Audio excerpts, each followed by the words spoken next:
सर्व नगरपालिकांचा निकाल उद्याऐवजी 21 डिसेंबरला नगर परिषद आणि नगर पंचायतींची मतमोजणी पुढे ढकलली। मुंबई हायकोर्टाच्या नागपूर खंडपीठाचा निर्णय। खंडपीठाचा निकाल सर्वांना मान्य करावाच लागेल, पण 24 ठिकाणच्या निवडणुकांमुळे सर्व निकाल पुढे ढकलणं अयोग्य। कोर्टाच्या निकालावर फडणवीसांची प्रतिक्रिया।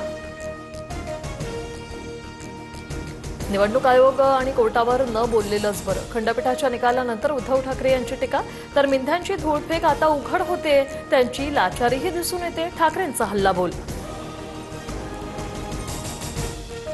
आमदार संतोष बांगर यांच्याकडून मतदानाच्या गोपनीयतेचा भंग, मतदान केंद्रात मोबाईलचा वापर करत घोषणाबाजी, सिटी पोलीस ठाण्यात बांगरांविरोधात गुन्हा। भाजप सिंधुदुर्गात पैसे वाटप करत असल्याचा निलेश राणेंचा आरोप। वकिलांशी बोलणार आणि मी केस करणार, कारवाई न झाल्यानं निलेश राणे आक्रमक। महाडमध्ये भरत गोगावले आणि तटकरेंच्या समर्थकांमध्ये राडा, रिव्हॉल्व्हर दाखवल्याचा गोगावलेंच्या मुलाचा आरोप। तुफान हाणामारी दरम्यान वाहनांचीही तोडफोड। बदलापूर पोलीस ठाण्याबाहेर भाजप शिवसेनेत राडा, भाजप उमेदवाराच्या मुलाला मारहाण केल्यानंतर गोंधळ, पोलिसांकडून घटनास्थळी लाठीचार्ज।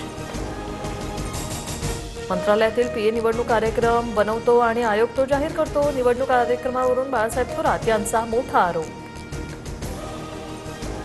मुंबई महापालिकेतील याद्यांमध्ये मोठ्या प्रमाणात दुबार मतदार, त्यांच्या पुढे स्टार चिन्हही नाही, निवडणूक आयोगाची सरकत झालीये का, आदित्य ठाकरेंचा हल्लाबोल। चंद्रपूरमध्ये भाजप उमेदवार अमोल चिल्लावरांचे वडील पैसे वाटप करत असल्याचा काँग्रेसचा आरोप। भाजप उमेदवाराच्या घरातून पैसे वाटतानाचा एक व्हिडिओ व्हायरल।